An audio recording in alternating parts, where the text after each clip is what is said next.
सिंध में जो तालीमी निज़ाम है ऐं जो हेल्थ जो निज़ाम है वो मुदे ख़ारिज है, आउटडेटेड थी चुको आहे। माना त अस्पताल में वञो त डॉक्टर इन्वेस्टिगेशन्स कोन कंदा, टेस्टूं कोन कंदा, 8-10 दवाऊं लिखी ॾेई ॾींदा। का दवा त लॻंदी। ऐं फार्मास्यूटिकल कंपनियूं डॉक्टर्स के स्पॉन्सर कनि थियूं, सभु न पर अक्सर डॉक्टरनि खे, ऐं उन्हनि खे चयो वञे थो त फलाणी दवा लिखो।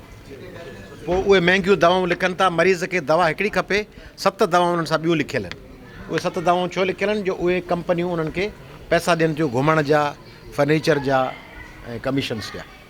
सो हेल्थ सेक्टर ईअं तबाह थी चुको आहे। अस्पतालुनि में वैक्सीनेशन्स कोन्हनि, दवाऊं कोन्हनि, इलाजु कोन्हे, जदीद इन्वेस्टिगेशन्स जा औज़ार कोन्हनि, लैब्स कोन्हनि, का शइ कान्हे। हैदराबाद में को बि मरीज़ सीरियस थिए तव्हांखे कराची खणी वञिणो आहे, सखर में थिए कराची खणी वञिणो आहे। माना उहो जेको पुलिस जा ऑफिसर ज़ख़्मी थिया पिया आहिनि उहे बि कराची कोन था शिफ्ट थी सघनि, उते इलाजु जेसीं थिए अंधो मंडो इलाजु थी थो वञे।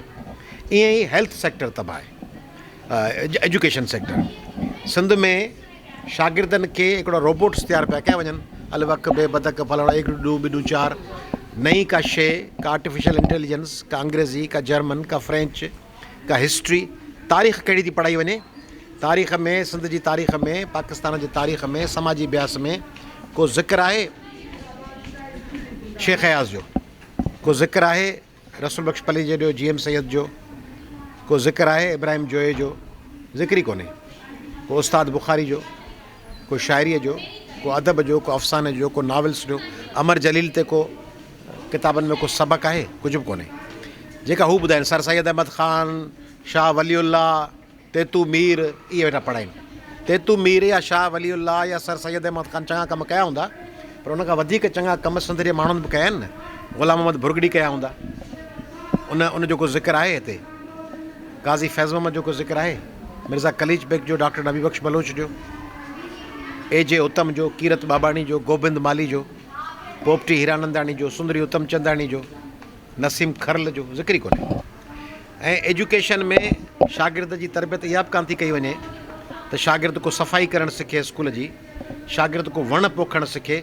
माना स्कूलनि में या तरबियत जे इदारनि में माण्हुनि खे इहो सेखारणु खपे न त ही वण असांजी काइनात जो हिसो आहिनि, असां वांगुरु ज़िंदा शइ आहिनि। जानवरनि खे न मारियो। क्लास में कोड़ो सबक़ु आहे कंहिं स्कूल जे में त जानवरनि खे न मारियो। इहो त हूंदो आहे त साबू ॾिने खे हार ॾिना या तोते खे न मार, इहो त फस्ट क्लास ठीकु आहे।